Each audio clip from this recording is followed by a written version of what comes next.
What's up, everybody? Albert here, Plano Trade and Exchange. You know the deal.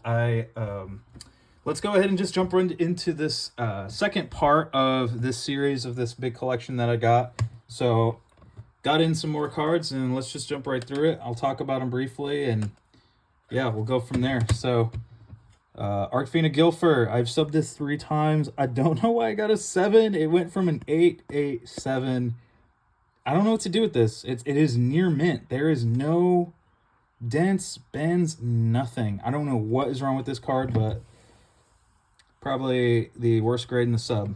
So let's get that out of the way. Next, Beast of Talor. Don't know why I got a 9. Super clean card. I'm gonna make a resub pile because there's gonna be a lot of resubs here. Got a reverse secret here. I think it's just they're silvering kind of on the side there. And there's been a couple cards that I found that got some notes there on my wrist. Just ignore that.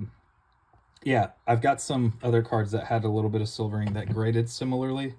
So that's kind of why that is there. Next, Skull, or what? Red Arcfiend.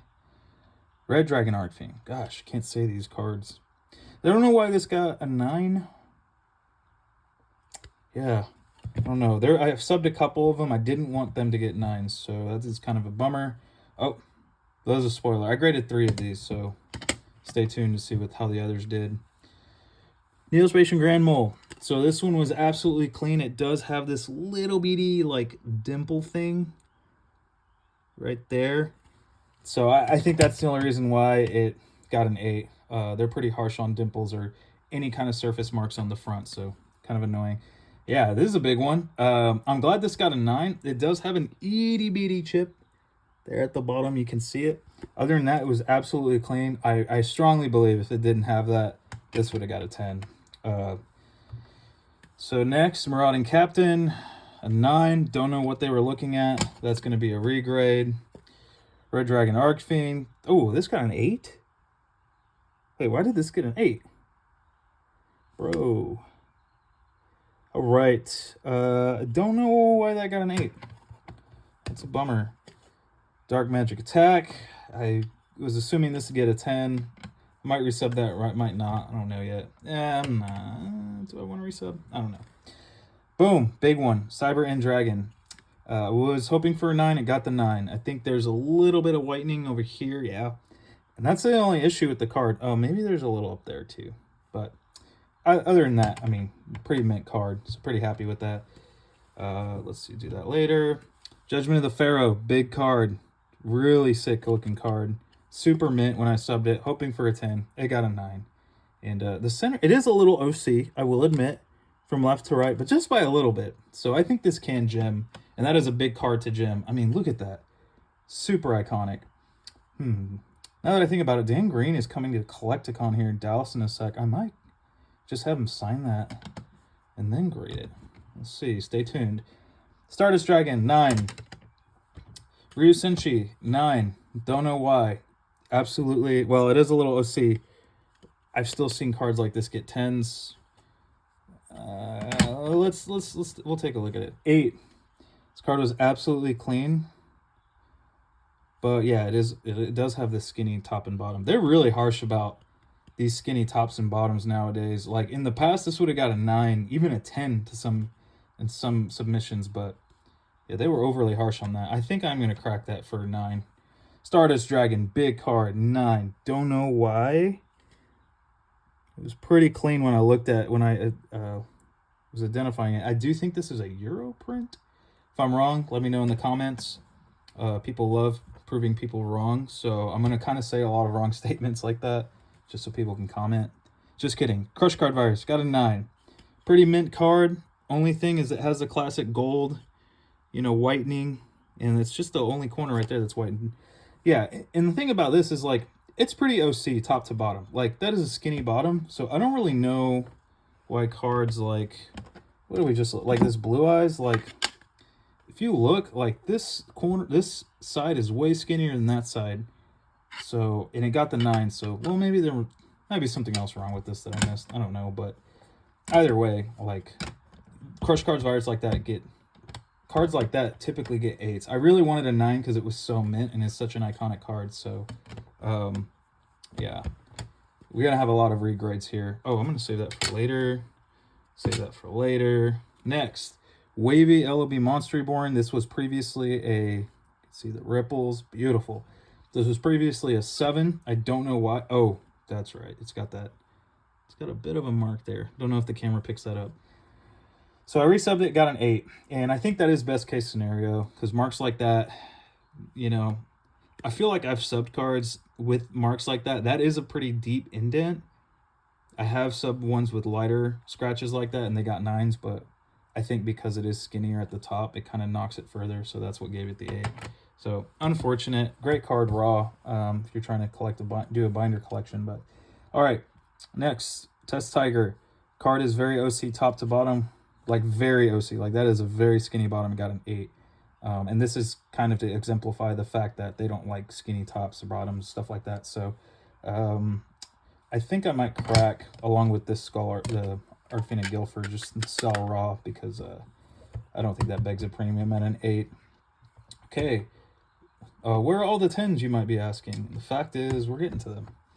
LOB Blue Eyes, OC top to bottom, got a 9. Pretty dope card.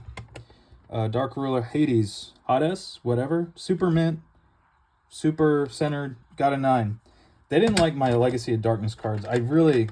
I'm convinced they practice pop control on these dudes now that I've subbed the mintiest, well-centered ones ever. My Injection Fairy Lily, the unlimited one, did get a 10. So I don't know. I don't know what the deal was with these guys. So we'll see. I'm gonna crack them resub. Skull Arcfiend. What? Red Dragon Arcfiend. Super sick card. Super mint. It was skinny at the top to bottom. Thought it could gem. Got the 9. So yeah, I don't know. Think I might resub that because I've seen cards like this with this type of centering get 10s. So let's roll the dice on that. Next is LOB Exodia original print. Man, I don't know what was up with this. It got a 9, but I thought this was the easiest 10 ever. So, and usually when I have those feelings, I do get 10s, but this one didn't. So I think this can gem on the next sub. So next is Air Knight Parshoth. I thought this was a 10 for sure. Oh, it is a little OC. Oh, and there is a little bit of a foil line there. Man, but this was mint. Got a 9, so... Man, I was thinking about cracking that, but I might just keep it the way it is. All right, next is my next 2 Goblin Zombies. They both got 9s. All 3 of them got 9s. I knew one of them could gem, at least one, but I don't know what happened. I don't know. So I'm a little annoyed by that because I really want one for the personal collection, but oh well.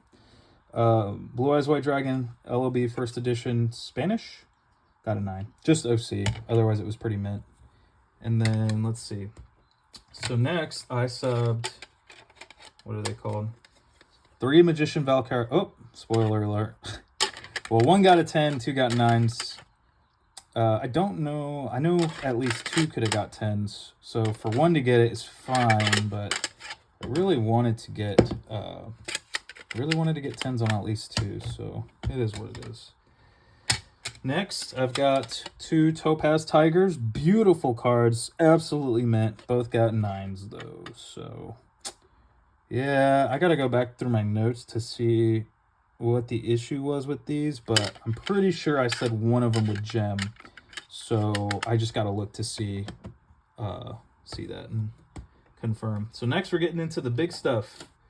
All right, so first we got Dedication Through Light and Darkness. Sick card, sick art. I was actually on the fence about subbing this because, yeah, it's a really cheap card. And so I'm like, do I want to take the risk and it get a 9? But it got the 10, so pretty awesome. Next is a resub. This was a Beckett 9, and when I cracked it and looked at it, I thought, man, there's no way this card is a 9. This has to be gem quality, and it was. So rolled the dice on that one and got it.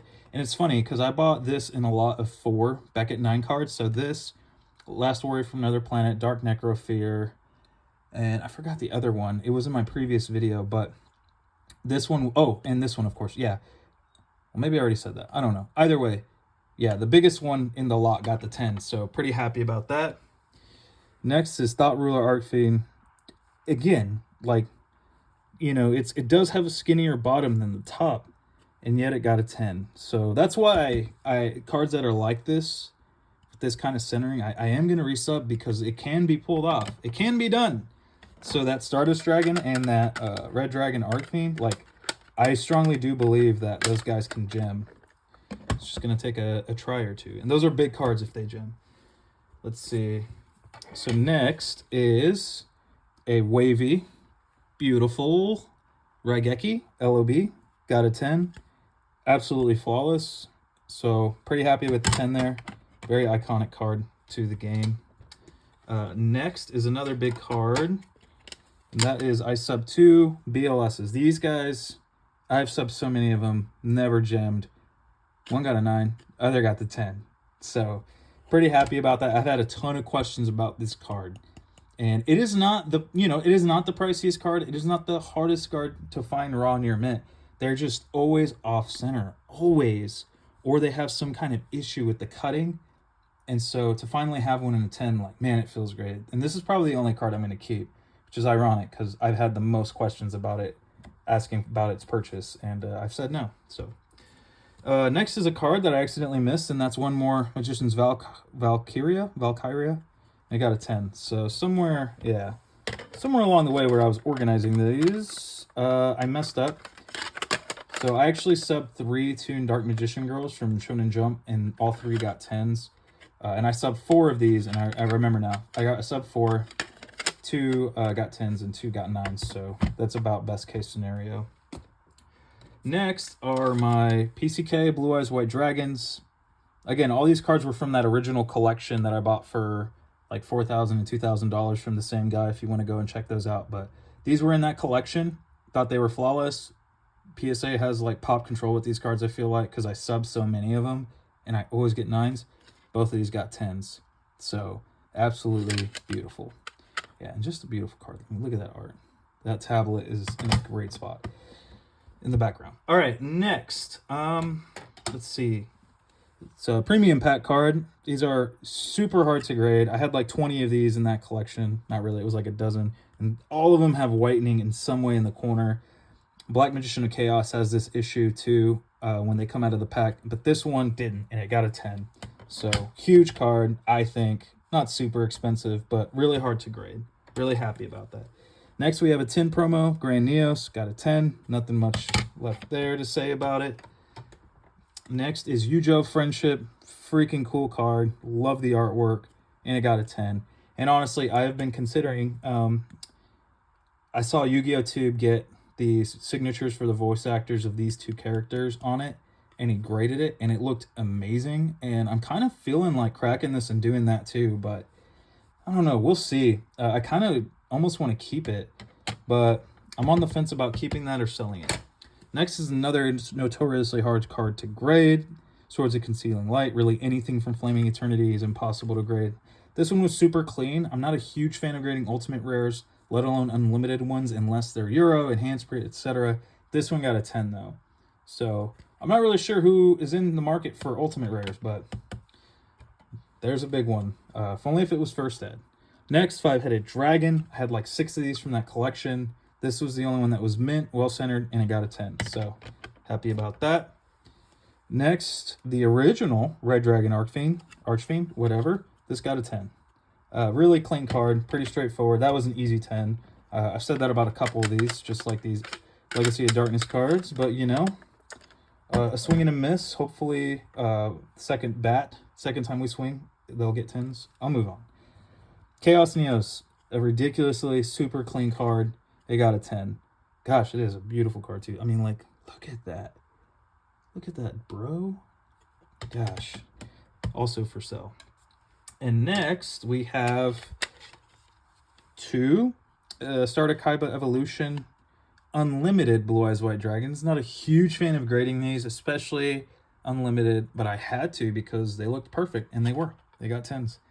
And I really do mean they were perfect. Like, I probably should have subbed these to Beckett to see if they get the pristines, but they're the unlimited versions, you know? So, like, do I want to take all that work? Plus, Beckett's not that great. And here, you already kind of know what these are, because I showed y'all the Stardust PSA 9. Both these got 10s. So, pretty happy about that. All right, well, that's it. Oh, no. I have one more big card. Boom. Ryza. Huge card, right? Always scuffs, scratches, centering issues, everything, because it was used so much back in the day, but not this one. Absolutely gorgeous. I actually just sold this one today for about $1,000, along with a couple other cards, but yeah, I think it's only pop 5 or 6. Very hard card to grade, but definitely the prize piece of this submission. That's it, guys. I hope y'all enjoyed the content. Please leave a comment, like the video, and subscribe. I'm trying to get to 1,000 by the end of the year, and it would be a huge help if y'all could do that. I don't upload a ton. I don't post a ton. I don't want to spam people about that. And I don't want to make this my job necessarily, but it really has been encouraging to see people move on from the YouTube page onto my Instagram, through my email, stuff like that. So yeah, I would like to grow it, but not for clout, but simply for more interactions. But thanks, you guys. Be blessed.